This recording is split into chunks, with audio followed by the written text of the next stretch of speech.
Hello, welcome to week 4.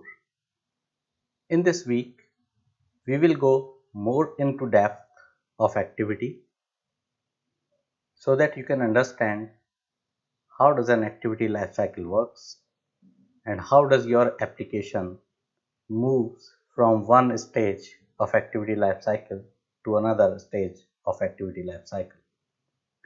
We have been discussing about activities from the very beginning, but today we will go into the detail that we have not covered earlier. Let us start.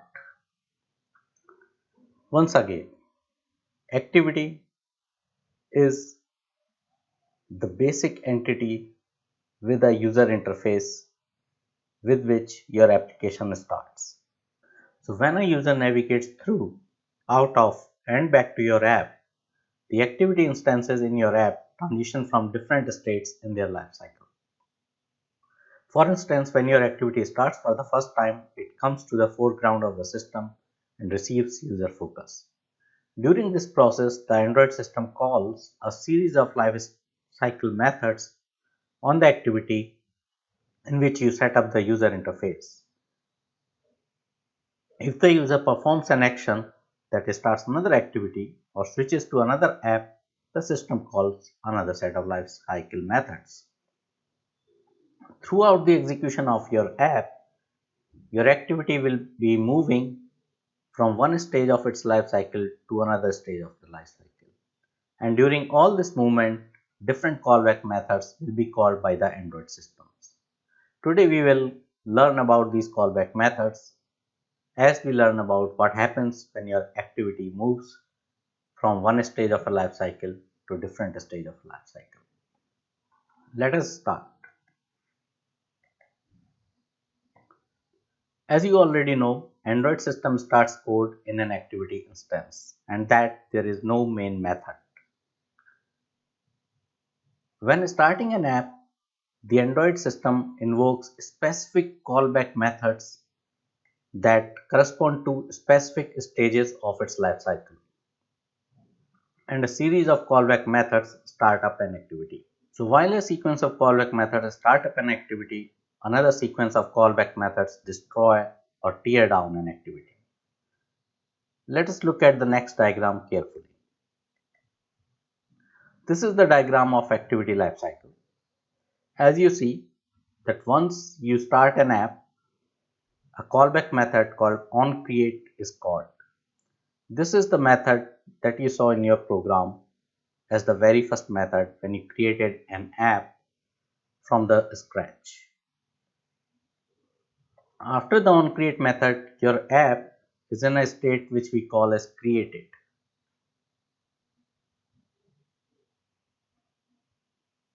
From the created state, another callback method onStart is called, and now your app is in a state called started.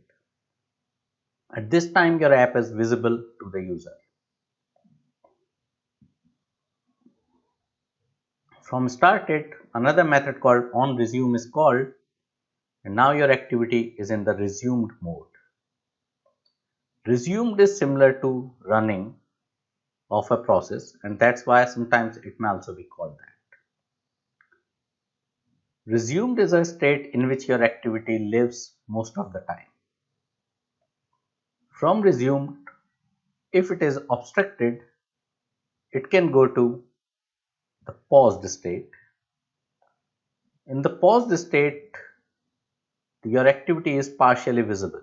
For example, a dialog box comes over your activity. Again, from paused state, it can either go to resumed state again, or if the user is closing your app, then your activity may go into stopped state, or if the user has switched to another app, your activity will again go to stopped state. So in both conditions, when a user switches or a user wants to close your app, from the paused it goes to stopped. Now if the user has only switched, your application may again go into started and then in resumed. But if the user is stopping your application, then your activity goes into the destroy and a method onDestroy is called.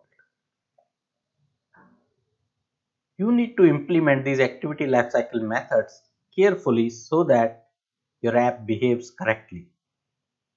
For example, your app should not crash if a user receives a phone call or if the user switches to another app while using your app. Also, your app should not consume valuable system resources because it is a mobile device when the user is not actively using it.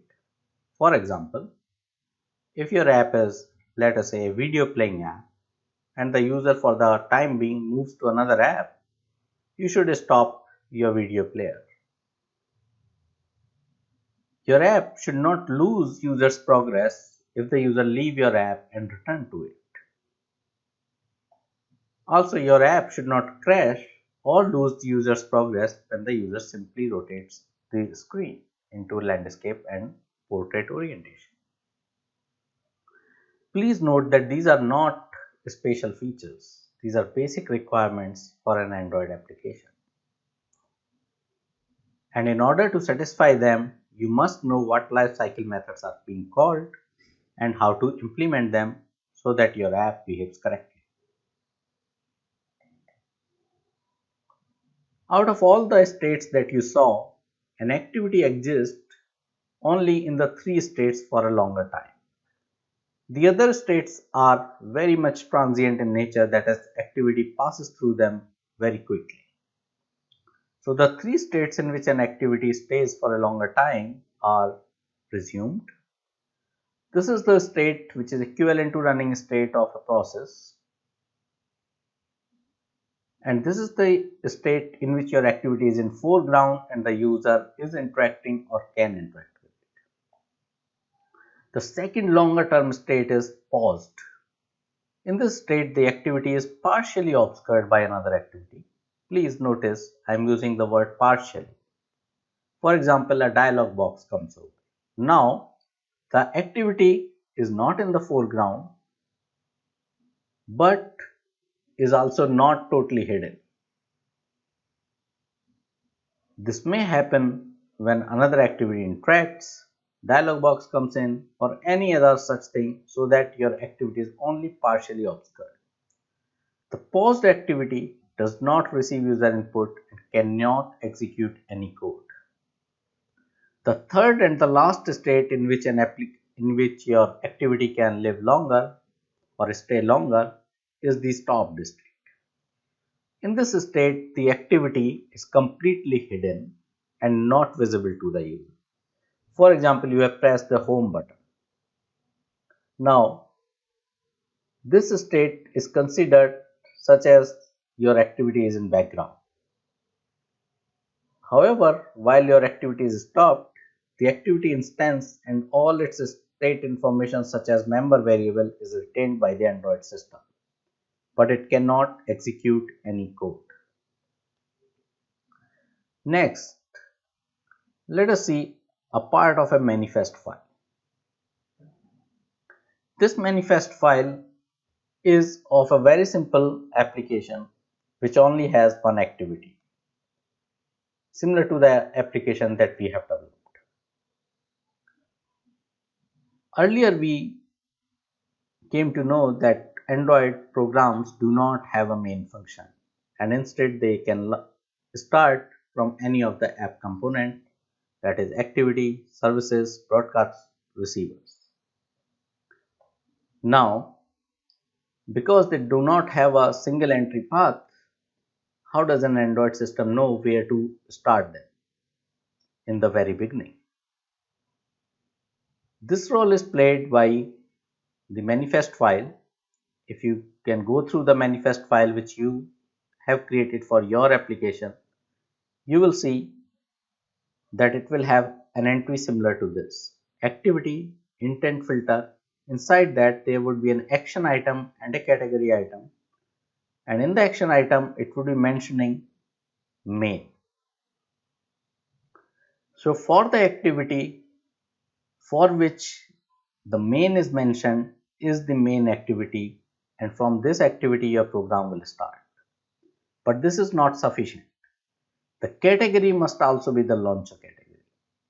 That is, The main activity for an app must be declared in the manifest with an intent filter that includes the main function and launcher category. As told earlier to you, intent is nothing but a message object, and the intent filter intends to filter all the other messages except the one that satisfy this category of launcher. So you can now look at the manifest file of your program and verify it.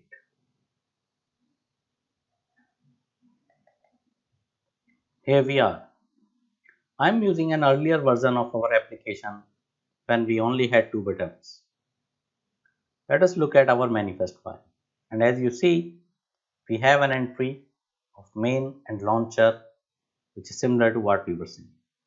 What this manifest file is telling that the quiz activity is the activity that must be launched first.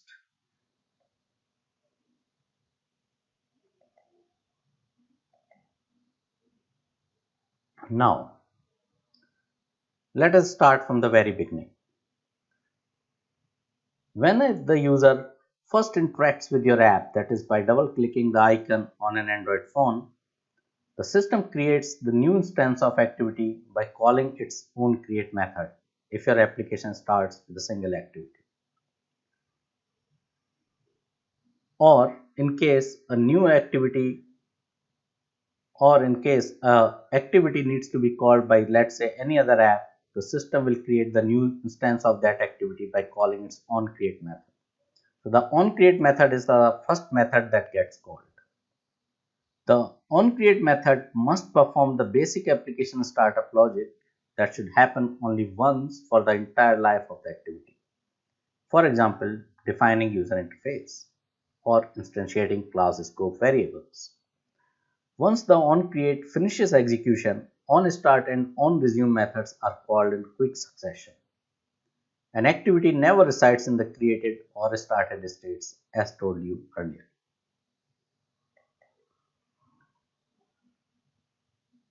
At the time of finishing the activity or destroying the activity, OnDestroy is the last callback.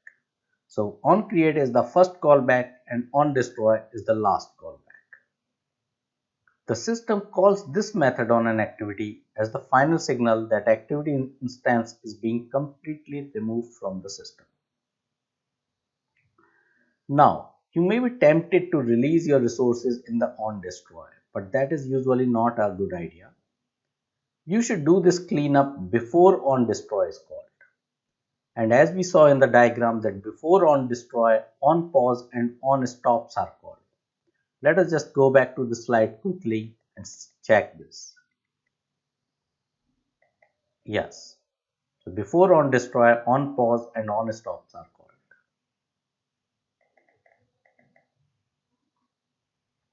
So in the OnPause and OnStop, you should do the cleanup. However, sometimes you create some background threads during onCreate or other long running resources. Now those resources and those threads should be killed in the OnDestroy. Please also note that OnDestroy can also be called directly from onCreate by calling finish. This is used when an activity operates as a temporary decision maker to launch another activity.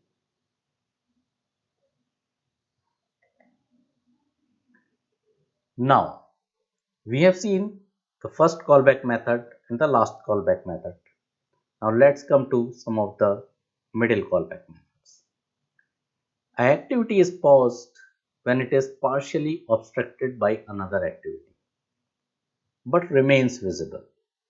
For example, a semi-transparent activity opens on top.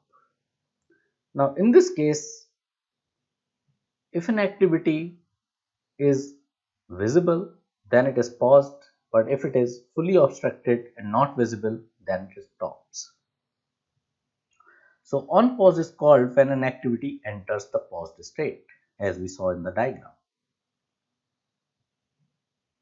On pause method allows us to pause ongoing actions that should not continue in a paused state. For example, if your app is about playing a video, you may want to pause playing of the video if your application is in a paused state, because that means that your activity is not fully visible to the user. On pause also allows us to persist any information that should be permanently saved in case the user continues to leave your app. Let us go back to the diagram again and try to understand this. As you see that the on pause is being called from an activity which was in resumed state. Now, if the user wants to come back, that is fine, but sometimes if the user or every time when the user will be leaving your app, again on pause will be called just before on stop and on destroy.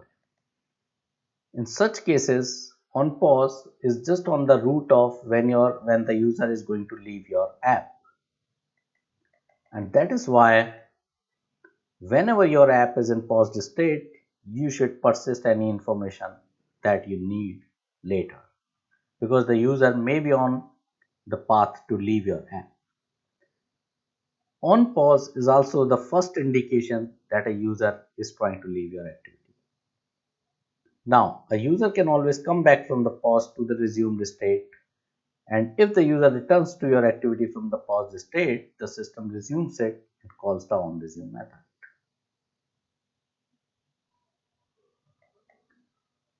Here are some recommended actions when you are pausing an activity. Please note that these actions are only a guideline and you will have to decide action depending on the application that you are developing. For example, when you are pausing an activity, you should stop animation or any other ongoing action that consumes CPU. The reason is that you may not know for how long your application will be in the paused state, and you would not like to consume CPU, which in turn consumes battery and which should be preserved in all scenarios. You should also now commit unsaved changes. If and only if you want these changes to be permanently saved, for example, a draft email. If the user was drafting an email and your application goes into a paused state, you should save the draft, because often user wants to come back to the draft and start where they left. This is also a good place to release system resources such as broadcast receipts, handles to sensors, or any resources that may affect battery life while your activity is paused, because when your activity is paused, the user does not need them. Moreover, when the activity is paused, it may be well on a path to stop and destroy, and that's why this is a good place to release system resources. The activity instance is kept resident in memory when your activity is paused, and it is recalled when the activity resumes.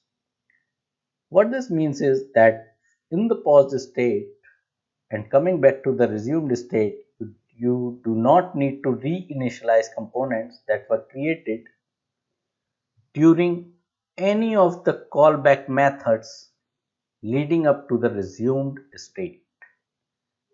Let me repeat it. During any of the callback methods leading up to the resumed state.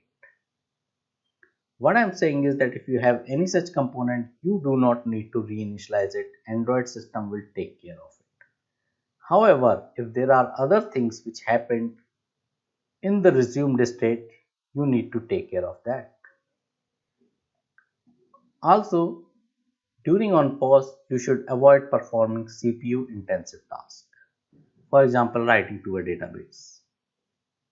This may affect the performance of your application and it can slow the visible transition to the next activity. If you need to do such heavy CPU intensive work, then please do that during on stop. That is it for today's lecture. In the next lecture, we will start with resuming an activity.